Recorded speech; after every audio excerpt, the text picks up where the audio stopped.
In other words, we need, as a movement encourages you or me or Yvonne to define ourselves, we deal with our similarities, and then we must deal with our differences and the differences that are not being dealt with or provided for. Now, once we deal with those differences that aren't being provided for, we do it in a context that says, hey, then we can use these differences without, we don't have to eradicate them, we don't have to, wipe them out. We also don't have to remain with them. There is a total larger picture, and that's how I see it. In other words, I'm talking about the creative use of difference. Caribbean-American writer, radical feminist, and civil rights activist Audre Lorde is remembered as the Black feminist lesbian mother poet who thrived in exploring womanhood.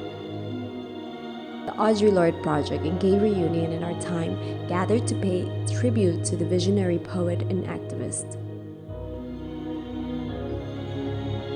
Audre Lorde's work has gained acclamation from generations both young and old.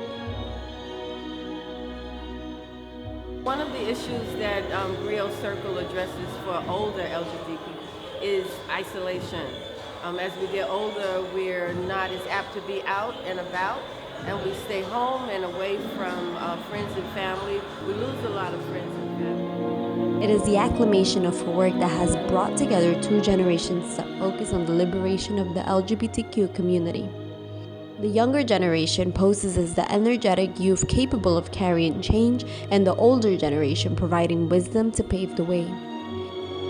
But it's just as important to have activities and discussion and real meaningful work together with multiple generations, because we have so much to learn from each other.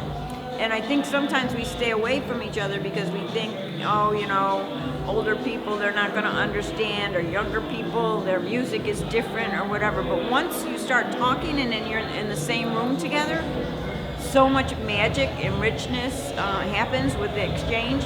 Because also griot means storyteller, and that's just what happens when you get the different generations together. You tell your stories, and when you do that, you can't help but make a connection with each other. When we talk about intergenerational change, I think it's important to remember that youth are not the leaders of tomorrow, that youth are doing the work now, that youth are in this right now, and that we're doing good work. And it's important for organizations like Griot Circle, or even organizations like Fierce and organizations like Audre Lorde Project to come together, because there are legacies that need to be passed on. There are legacies, there are stories and experiences and lives that we need to, as youth and as leaders, as present leaders and leaders of tomorrow, not to knock that. Recognizing death, but a day of celebrating survival, and we need to know how we have survived. We need to know how we've come to this point in order to keep going, in order to fight these issues. I know it's a cliche to say, but how the hell are you going to fight for a future that you can't envision? So. Black women drowning their children down at the river to escape slavery. My soul see Palestinian women sacrifice their bodies as bombs.